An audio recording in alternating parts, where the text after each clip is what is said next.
at the start of the Nomi-kawa. Today I'm going to do the second half, which I missed last time. And behind me you can maybe see a beautiful sunrise. Not a bad way to start a day. Let's go.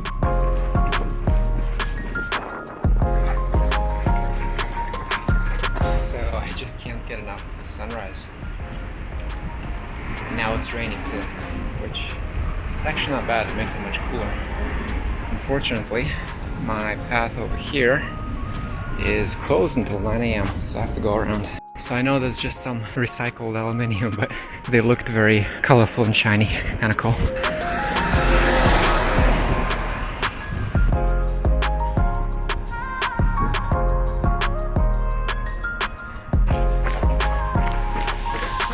Alright, so check out this little house I just found. I don't know if you can really call it a house, but it looks like it might still be in use. If it wasn't, I think it would have fallen apart long ago. So here's the old Nomi River Greenway, which I went through on the bike earlier. And here's the actual current Nomi River going up that way.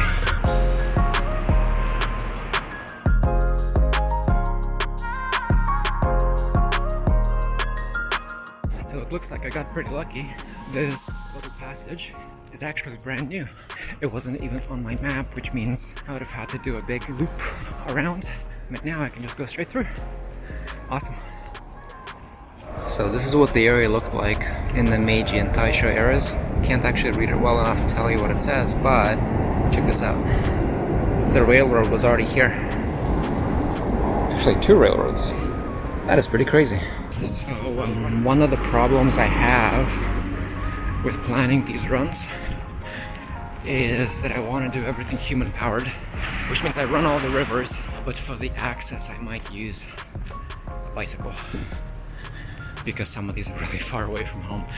The thing is, what that means is I either can use my own bike and then I have to create loop courses, which is fun, but doesn't feel quite as cool as running a river lengthwise all the way down, like a through run.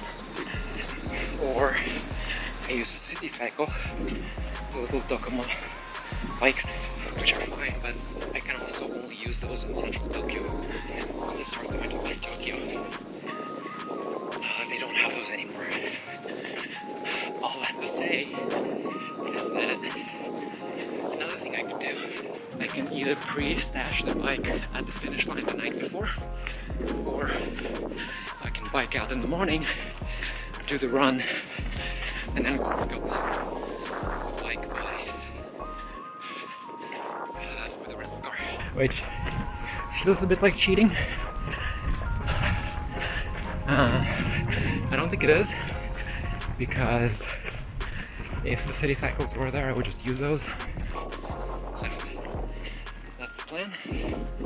That's the new plan. And I'm feeling really happy right now.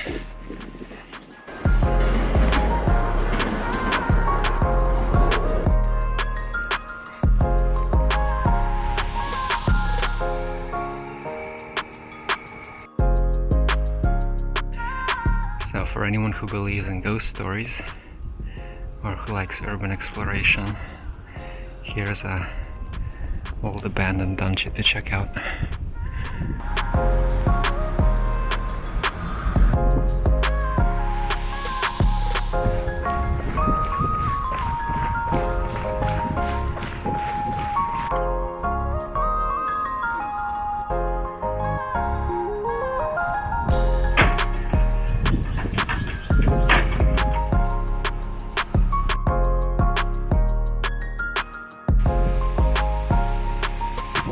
So this is a retirement home.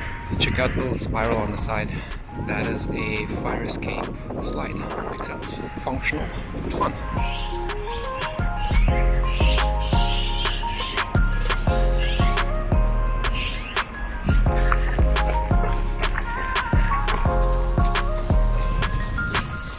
So this is where the Nomi-kawa disappears underground.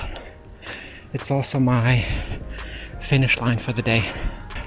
Upstream from here, It's mostly just a green road, and I've already run that part on Tuesday, I think, a couple days ago. If you turn left here, that's where the Tangawa is. And I ran that too. So I'm pretty much done for this out of Tokyo, except for Tangawa itself, which is gonna be a separate adventure. Now I just gotta find a working bike with enough battery power to get me home. This one looks okay. And even has 32k battery. Awesome. Let's try this. Alright, that's the Nomi-kawa complete. And on to the next adventure now.